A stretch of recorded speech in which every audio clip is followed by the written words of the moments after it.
Now it says declare string variables. Previously we have used the code var my name equals your name in quotations. Your name in quotations is called a string literal.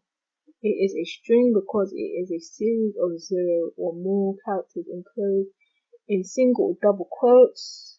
Create two new string variables, my first name and last name, and assign them the variables of your first and last name respectively.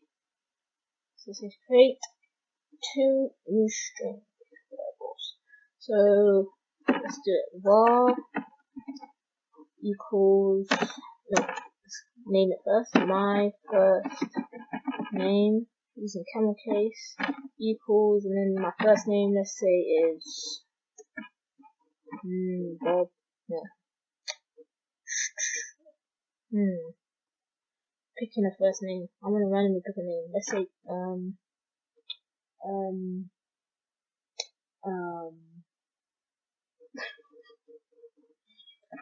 let's pick a random one. Okay, let's just say John. Okay, John. Let's just randomly pick one. Okay, so while my first name is equal to John, and you want to do your last name.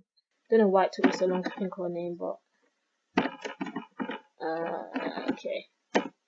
So last name, let's say, is okay. So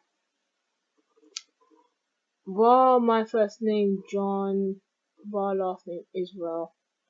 So it says assign them respectively.